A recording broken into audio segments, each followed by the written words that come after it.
Alors bonjour, moi je me rappelle particulièrement un matin, j'étais dans une auberge de jeunesse, à l'autre bout de la terre, tout simplement en train de faire la vaisselle de mon petit déjeuner.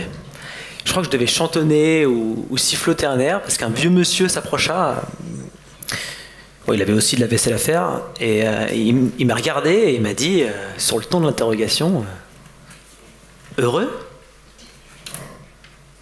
Alors, spontanément et sans véritablement me rendre compte de l'impact qu'aurait ma réponse, je lui ai dit, vous savez, ce matin en me levant, j'ai vu la pluie dehors, je me suis dit, bon, t'as le choix, hein, heureux ou pas. Alors j'ai décidé d'être heureux. Alors on l'a ri, mais moi j'avais compris quelque chose, j'avais mis le doigt sur quelque chose. J'avais compris que j'étais le seul maître de mon bonheur, mais aussi que j'étais le seul maître à bord. Parce que moi j'ai grandi à la campagne, bien à l'écart de toute agitation. Moi j'étais dans mon petit monde. Moi ce que j'aimais c'était aller passer du temps dehors avec mes potes pour faire les 400 coups. D'ailleurs j'aimais pas trop l'école. J'ai d'ailleurs vite arrêté l'école. Je suis parti faire un CAP en boulangerie à l'âge de 16 ans. Je me souviens, je faisais 10 km le matin sur mon scooter à 4 heures du matin pour aller travailler. Puis après j'ai arrêté la boulangerie, j'ai fait d'autres choses, vécu d'autres expériences, des bonnes, des mauvaises. Et ce qui est bien, c'est que j'avais découvert le monde du travail. Je savais de quoi je parlais.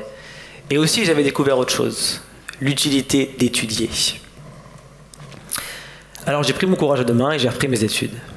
En plus, j'avais enfin trouvé quelque chose qui m'intéressait. Je voulais faire du commerce.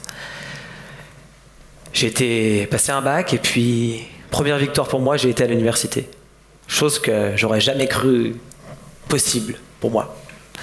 Et puis quelques années plus tard, j'étais manager chef des ventes, en route pour une belle carrière, j'avais un bon salaire. Et malgré mon parcours que certains pourraient dire d'un petit peu laborieux, moi je l'appellerais le plus atypique, j'étais enfin, on va dire, rentré dans la norme. Toujours bien accroché à mes croyances. J'étais en fait, et j'avais passé tout ce temps, en plein dans ma zone de confort. Imaginons un peu ce cercle-là comme ma zone de confort, comme notre zone de confort. Vous savez, la zone de confort, c'est pas uniquement chez nous, ou notre canapé, ou chez notre grand-mère. La zone de confort, c'est beaucoup plus.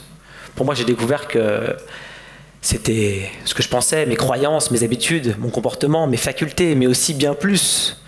Ma façon de gérer mes émotions, ma vision sur ce monde, ma façon de voir ce monde, mes croyances, et aussi les limites que je m'imposais.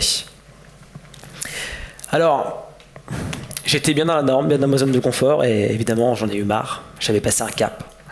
Donc j'ai décidé de partir, tout quitter. Je suis parti en Nouvelle-Zélande. Je suis parti seul, avec mon sac à dos. J'avais envie de me confronter à mes peurs, et puis d'aller à la rencontre de ce monde, et puis de moi-même un petit peu. Alors arrivé là-bas, c'était pas facile tous les jours. Tous les matins, je repartais à zéro. C'était comme si, vous savez, j'allais dans des endroits inconnus pour rencontrer des inconnus. Et je parlais une langue qui au départ m'était presque inconnue. Non, c'était vraiment pas facile tous les jours. Et je me rappelle particulièrement le départ pour mon premier volontariat. Alors pour la petite histoire, j'ai beaucoup fait de volontariat via des organismes tels que Woofing, Workaway, Helpex, pour ceux qui connaissent. Vous pouvez simplement aller chez des particuliers ou même des professionnels, travailler 2, 3, 4 heures par jour, et en échange, vous êtes nourri, logé. Ce qui est, soit dit en passant, absolument génial, parce que vous pouvez profiter de la culture et être au plus proche des locaux. Alors je me souviens, j'étais dans ce bus pour ce premier volontariat, et vous avez peut-être déjà eu la pression. Vous faites quelque chose, vous savez que c'est important pour vous, que ça a du sens. J'avais entendu que du bon de ces volontariats. Mais j'avais peur, je me faisais un sang d'angle dans ce bus, je me disais, mais qu'est-ce que je fous là? Voilà. Qu'est-ce que... Vous savez, je savais pas à quelle sauce j'allais être mangé. Parce qu'en fait, j'étais simplement... Vous voyez, à la limite, j'étais sorti de ma zone de confort, en fait. J'étais à la limite de la zone de peur, la zone de panique. Parce que la peur, finalement, nous la connaissons tous. Qui n'a pas eu peur ici? La peur, elle est en nous. Je vous rassure, hein, le jour où vous n'aurez plus peur, c'est que vous serez mort. Donc, alors, imaginons là, pour un examen important, un entretien d'embauche, un premier rendez-vous, une conférence TED. Non, la peur, c'est bien plus qu'un sentiment, c'est aussi un instinct. C'est l'instinct de sauvegarde des espèces, je dirais même. À l'époque des loups, La peur, c'était notre meilleure émotion. Elle nous disait, mais barre-toi, quoi, ils vont te bouffer. T'es taré.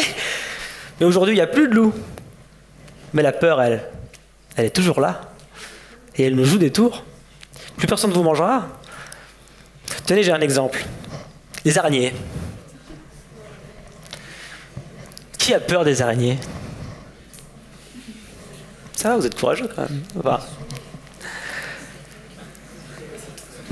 Mais est-ce que vous savez pourquoi vous avez peur des araignées? Pourquoi? Elles sont dégoûtantes, elles sont pas belles. Non, les araignées, si on les regarde de plus près... Bon là, j'ai pris une image d'araignée de la forêt amazonienne. Je voulais avoir un peu plus d'impact. Mais chez nous, dans nos contrées, les araignées, elles sont utiles, elles sont écologiques. Pour la plupart, elles sont inoffensives. J'ai été plus embêté par des moustiques ou même des mouches que par des araignées. Et si on les regarde de plus près, elles sont même fascinantes. Tout ça pour dire que tout ça, ça se passe dans nos têtes. 92% de nos peurs sont infondées. Notre cerveau, et d'ailleurs c'est son rôle, il agit comme un trader, comme un véritable scénariste. Il passe son temps à évaluer, à se dire mais qu'est-ce qui pourrait se passer? Lui il fait son job. Qu'est-ce qui pourrait se passer? Ça nous permet d'être prudents, ça nous sauve la vie parfois. Il élabore des scénarios, et pour faire ça, il se base uniquement sur nos croyances, qu'on croit savoir, du moins ce qu'on sait ou ce qu'on croit savoir sur le monde, et nos expériences passées. Alors, moi j'ai une chose à vous dire, mais vous trouvez ça pertinent, vous, de flipper de quelque chose qui n'existe pas, en vous fondant sur quelque chose qui n'existe plus ou qui n'a jamais existé? La peur, c'est aussi vu comme une faiblesse. On vous dit peureuse, mauviette, et le courage, évidemment, comme une vertu. Mais je pense que les gens qui ont le plus peur sont en fait les plus courageux. Mandela disait, le courage n'est pas l'absence de peur, mais bien notre capacité à la vaincre. Alors évidemment, moi je me suis confronté durant mon voyage à certaines de mes peurs. Peur du changement, par exemple. On a tous une résistance au changement. Je me rappelle, j'avais déménagé quand j'avais, une douzaine d'années. C'était l'horreur, pour faire 5 km. L'horreur. Pourquoi? Parce qu'il fallait que j'adopte un nouveau changement. Un chirurgien américain a dit un jour, suite à une étude, une cinquantaine d'années, il faut 21 jours pour adopter une nouvelle image mentale. Je m'explique. 21 jours pour adopter un nouveau changement, pour s'habituer à quelque chose de nouveau. Et évidemment, 21 jours, c'est court, vous allez me dire. Mais depuis peu, des étudiants à Londres et des universitaires de Londres ont sorti une nouvelle étude démontant carrément la théorie des 21 jours. Il faudrait bien plus, il faudrait en fait 6 mois pour changer une habitude. Je me suis confronté à la peur de l'inconnu. On a peur de l'inconnu parce que c'est ce qu'on ignore. J'ai un autre exemple. Le racisme, le sexisme, l'homophobie sont dictés par les peurs de l'inconnu. C'est bien plus un problème d'incompréhension ou d'ignorance qu'un véritable problème de haine ou autre. La peur du regard des autres, celle-là on la connaît tous aussi. Depuis notre plus tendre enfance, à l'école, même sur les bancs de l'université, on est mis en compétition.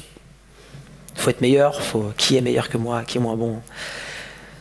Alors, moi je me suis dit, Clem, si tu peux faire quelque chose, est-ce que tu n'arrêterais pas de te comparer ou même de juger? Est-ce que tu pourrais pas plutôt t'inspirer? Parce que finalement, quoi qu'on fasse, il y a du bon en chacun de nous, il y a du bon en chacun de vous ici. La peur du rejet. Vous savez, quand vous partez tout seul, peut-être que certains d'entre vous l'ont déjà fait, vous êtes tout seul, mais vous avez peur, c'est de rester encore plus seul.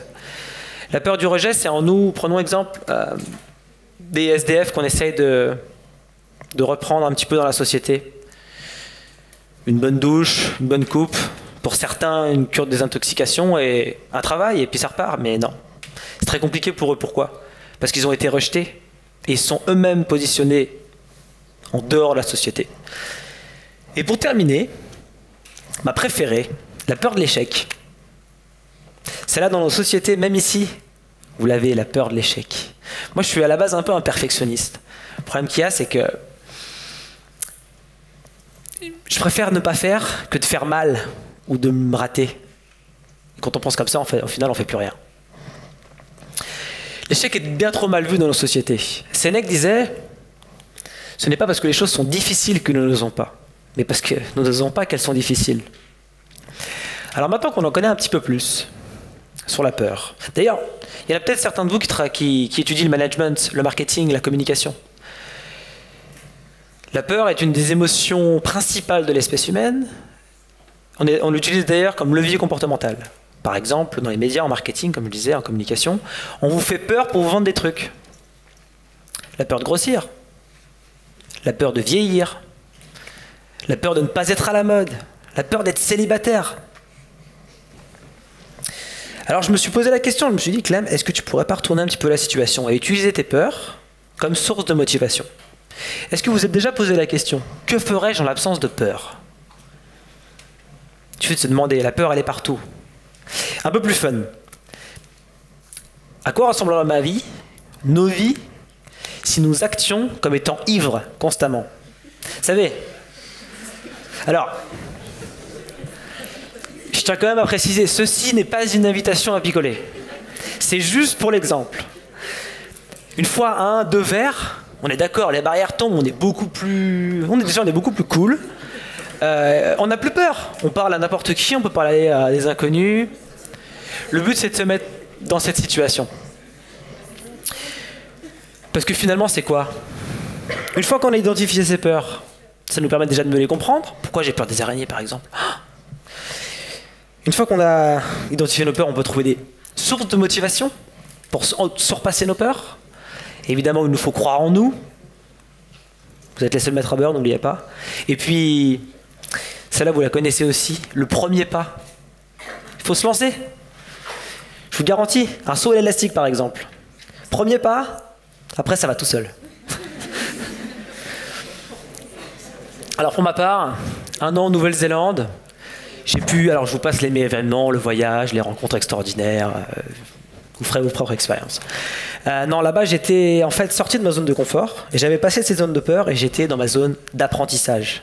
Certains vont l'appeler la zone magique, la zone de chance, la zone de grandeur, comme vous voulez.